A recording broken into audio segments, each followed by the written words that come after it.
इस वक्त की बड़ी खबर के साथ, जहां पर उपराज्यपाल की मुहिम में लगातार हाथ जो है वो सफलताएं लग रही है। इस बीच नशा मुक्त जम्मू कश्मीर अभियान में नशा तस्करों की शामत आई है।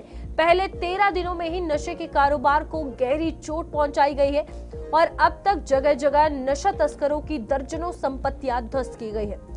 जम्मू कश्मीर को नशा मुक्त बनाने के लिए उपराज्यपाल मनोज सिन्हा द्वारा चलाए गए अभियान में तेजी से सफलता मिलती हुई नजर आ रही है। इस बीच अभियान के पहले दिन 13 दिनों की अगर बात करें तो राज्य भर में नशे के कारोबार पर गहरी चोट जो है वो की गई है। नशा तस्करों के खिलाफ दर्जनों एफआईआर दर्ज की गई है और नशे से जुड़ी संपत्तियों पर बुलडोजर चलाने का सिलसिला लगातार जारी है। कई तस्कर गिरफ्तार किए गए हैं और कुछ फरार बताए जा रहे हैं। धार्मिक स्थलों पर लोगों से नशे के कारोबार की जानकारी पुलिस को देने का आह्वान किया जा रहा है। इसके अलावा भांग की खेती करने वालों को 1 हफ्ते के भीतर अपनी खेती नष्ट करने का आदेश जो है वो जारी कर दिया गया है। राज्य सरकार के इस अभियान से नशे के कारोबार पर काबू पाने की उम्मीदें जताई जा रही हैं, जहां पर लगातार नशा मुक्त अभियान के तहत जम्मू में खास तौर पर अगर बात की जाए, बेली चराना से लेकर राजीव नगर और ऐसे कई और अलग अलग एरियाज हैं जहां पर एक नशा तस्करी करने वालों पर नकेल जो है वो कसी जा रही है। और आपको बता दें कि ना ही सिर्फ यहां पर ध्वस्तीकरण यानी कि पीला पंजा चलाकर यह कार्रवाई हो रही है, बल्कि पूर्ण रूप से चेकिंग हर आने जाने वाले व्यक्ति पर भी की जा रही है। जहां पर हम सभी जानते हैं कि ये वो तस्वीरें हैं जहां पर इल्लीगल तरीके से अवैध आशियाने जो है नशा बेच कर लोगों की जिंदगियां बर्बाद कर इन नशा तस्करों ने खड़ी की है। इस बीच आपको बता दें कि थोड़े ही दिन पहले बिश्ना में भी ऐसे ही नशा तस्कर को जो है वो पिस्टल के साथ गिरफ्तार किया गया है। इस बीच चिट्टा भी उससे बरामद हुआ है। कार की जांच जो है वो की गई। तो यहाँ पर कार्रवाई सिर्फ संपत्तियों तक नहीं है, आगे भी जारी है और इस बीच लगातार ये उम्मीदें जताई जा रही हैं कि इससे एक बड़ी लगाम जो है वो लगती हुई नशा तस्करों पर नजर आएगी। हमारे साथ वरिष्ठ पत्रकार विनोद कुमार जी जुड़े हुए। विनोद जी, सवाल यही है, लगातार हम कुछ लास्ट डेज से ये देख रहे हैं कि एक के बाद एक जगह पीला पंजा चल रहा है, एक के बाद एक गिरफ्तारियां जो है नशे के हवाले से हो रही है। कितना प्रभावी आगे और नजर आ रहा है? देखिए, पहली बार रूपाली ऐसा लग रहा है कि संजीदा है, सरकार एलजी प्रशासन संजीदा है, क्योंकि ये जो ऑपरेशन है खुद एलजी मनोज कुमार सिन्हा ने शुरू किया और पहले एक यात्रा निकाली गई थी और उसके बाद ये गया।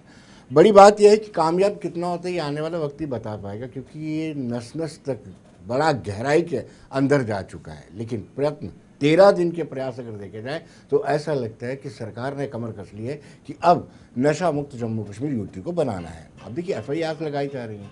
जब एफआईआर लगती हैं और जो एब्सकॉन्डर है उनके खिलाफ एक्शन होता है या एब्सकॉन्डर की जो प्रॉपर्टी है उस पर पीला पंजा चलता है, तो कहीं ना कहीं थोड़ा डर भय और बना रहता है। और जो आगे नए पैडलर बनना चाहते हैं उनको ये भय जरूर लगेगा कि हमारा बना बनाया घर ना टूट जाए जो माँ बाप ने बना के दिया था।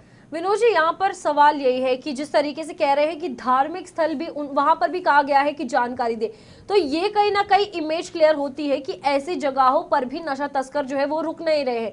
वहां पर जहां कोई पॉइंट आउट नहीं करेगा, नोटिस नहीं करेगा, हर उन जगहों पर वो बेचने का काम कर रहे हैं। बिल्कुल रूपाली, जब एक्वायर्ड इम्यून डिफिशिएंसी सिंड्रोम यानी एड्स को लेकर के लगातार फैल रही थी, तब भी जो रिलीजियस प्रीचर्स होते थे वो अपने अपने रिलीजियस प्लेसेस पर ये आह्वान करते थे कि इससे बचना है। वैसे ही अब ये सबसे बड़ा चैलेंज जो है ये आकर के है कि नशा, और ये नशे को लेकर के मुझे लगता है कि रिलीजियस प्रीचर्स को जो अपनी भूमिका है वो सार्थकता से निभानी होगी और हर अपने सुबह के प्रचार में या शाम के प्रचार में नशा कितना घातक है इसकी जानकारी युवाओं को देनी होगी, माता पिता को देनी होगी, टीचर्स को देनी होगी, अभिभावकों को देनी होगी।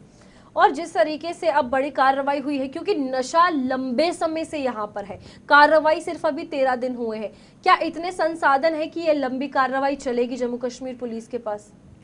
देखिए, ये 100 दिन का टारगेट है, 100 दिन ये कार्रवाई करेंगे। 100 दिन के बाद हम अक्सर देखते हैं रूपाली, आप भी देखते होंगे, ट्रैफिक सेफ्टी वीक चलता है, उस दिन बहुत ज़्यादा नाके लगे रहते हैं। एनसीसी के स्टूडेंट्स भी, स्कूल्स के स्टूडेंट्स भी, कॉलेजेस के स्टूडेंट्स भी रोकते हैं, लोग को समझाते हैं। लेकिन 15 दिन के बाद या हफ्ते के बाद वो एकदम से बदल जाता है।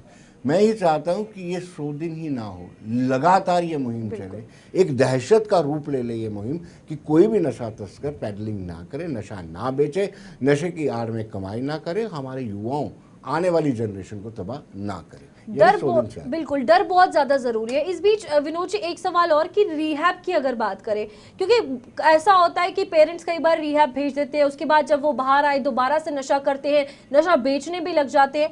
अब वहां पर भी अगर इन सेंटर्स की बात की जाए, ध्यान देना कितना ज्यादा जरूरी है इन कार्रवाइयों के साथ। बिल्कुल आपने ठीक है कि रिहैब सेंटर से कितने लोग नशा छोड़ करके आते हैं और कितने लोग दोबारा नशा छोड़ने के बाद नशे में सम्मिलित होते हैं, इसकी स्टडी करने की ज़रूरत है। और मुझे लगता है कि सिर्फ इनको ही नहीं, हमें भी, समाज को भी इस चीज़ का ज्ञान देना चाहिए कि ये एक बीमारी है, इसको नशेड़ी ना समझ करके, एक बीमार समझ करके उसको अगर टैकल करेंगे तो वो ज़्यादा अच्छे तरीके से ठीक हो सकता है। उसमें कुछ ऐसा आत्मविश्वास जगाइए आपकी, आप बच्चे बीमार हो, आपकी बीमारी ठीक हो सकती है। आप ये नहीं कि नशेड़ी बोल करके उसके दरकिनार कर दें। मुझे लगता है समाज में भी जागरूकता की आवश्यकता है। यहाँ पर अगर हम बात कर रहे हैं प्रशासन की, कार्रवाई उनकी तरफ से की जा रही है, लगातार जो है वो एक एक करके नशा तस्करों की संपत्तियां तोड़ी जा रही है, लेकिन बड़ी बात यह है कि जिस घर से वो शुरू होता है, पेरेंट्स की कितनी ज्यादा जिम्मेदारी है वो भी बच्चों पर इस चीज के लिए ध्यान दे। क्योंकि अभी हमने देखा है मोस्टली कहीं ना कहीं लोग इस डर के मारे कहीं ना कहीं कार्रवाइयां ना हो जाए या रिहैब भेजना पड़ेगा, हमारा बच्चा कैसा रिएक्ट करेगा, इन तमाम चीजों के चलते चुप हो जाते हैं। विनोद जी, उसका यही हल मैंने बताया है कि समाज में एक चीज़ जागरूकता आ जानी चाहिए कि ये बीमारी है, इसको नशेड़ी मत समझो। अगर अपने पेरेंट्स खुल करके, अपना बच्चा उनका कोई नशा करता है तो खुल करके बोले कि ये नशा करता है, इसको रिहैब सेंटर ले जाना है, तो मुझे नहीं लगता कि कोई दिक्कत होगी। और अगर आम इस एक स्टिग्मा बना लें कि मेरे रिश्तेदार क्या कहेंगे, तो उससे और भी आप अपने बच्चे को अपने हाथों से गंवा रहे हो। और यहाँ पर सिर्फ यहाँ ड्रग्स की बात नहीं है, बहुत बार हमने कश्मीर ओवरऑल अगर बात की जाए, ये देखा है कि अफीम की खेती जो है इलीगल तरीके से करवाई जा रही है, लोग अपने घर में कर रहे हैं, भांग की खेती जो है वो कर रहे हैं, उनको लेकर भी ऑर्डर जारी किए। अब क्या लगता है ये कार्रवाई किस तरीके से कारगर साबित होगी? देखिए, नारकोटिक कंट्रोल ब्यूरो जो है वो लगातार लगा रहता है। ये अफीम हो गया या फिर भांग की खेती होगी, ये अक्सर हम देखते हैं, इसको डिस्ट्रॉय भी किया जाता है। लेकिन सबसे बड़ा नशा जो चिट्टा है वो सबसे ज़्यादा घातक है, जो पाकिस्तान से आ रहा है और एक नार्को टेररिज्म का रूप उसने ले रखा है। चलिए, अब कहीं ना कहीं नेटवर्क तोड़ने की एक बड़ी कार्रवाई जो है वो जरूर प्रशासन को करनी होगी। बहुत बहुत शुक्रिया विनोद जी आपका ज्वाइन करने के लिए। और इस बीच नशे के खिलाफ लगातार उपराज्यपाल मनोज सिन्हा की तरफ से ये कार्रवाई जो है वो की जा रही है, जो 100 दिन जारी रहेगी और 100 के आगे दिन भी बढ़ाई जा सकती है अगर नशा तस्करों पर लगाम नहीं लगती है।